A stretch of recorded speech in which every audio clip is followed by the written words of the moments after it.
Wala ka ba napapansin sa iyong mga kapaligiran?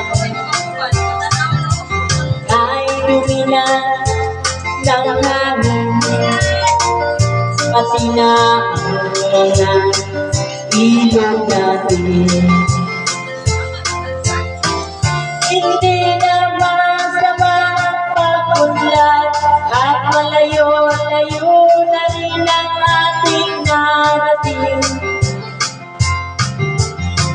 Ngunit basta't mo ang tubig sa dagat, dating kulay asul ngayo'y naging itim.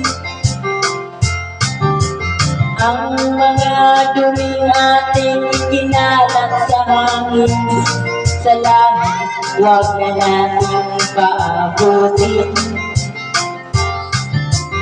Upang kung tayo'y gumanaw man sa sariwang hangin, sa langit natin matitignan. Mayroon lang akong hinihiling sa aking pagpanaw, sana ay tagulan. Gitara ko ay aking dadalhin upang sa ulam na lang tayo magkantahan. Ang mga bata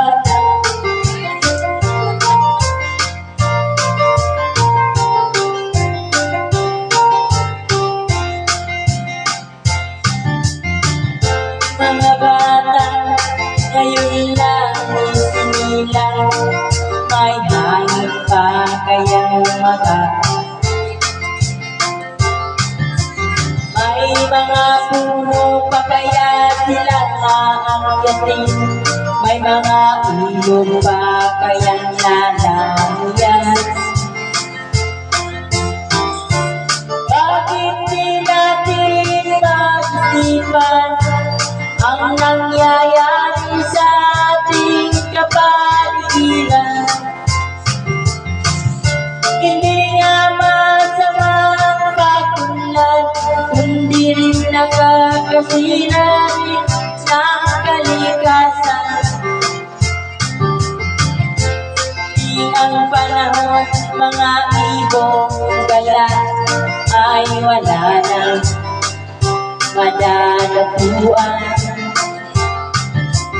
Masdan mo ang mga punong dati ay kahit tapat, ngayon'y namamatay dahil sa ating kalokohan.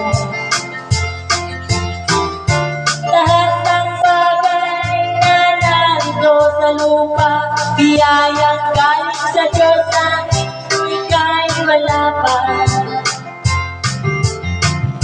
Ingatan natin at huwag na sirain pa, pagkat pag kanyang binawi tayo'y mawawala na. Lang akong hinihiling sa aking pagpanaw, sana ay tagulan. Gitara ko ay aking dadalhin upang sa ilang na lang tayo magkantahan.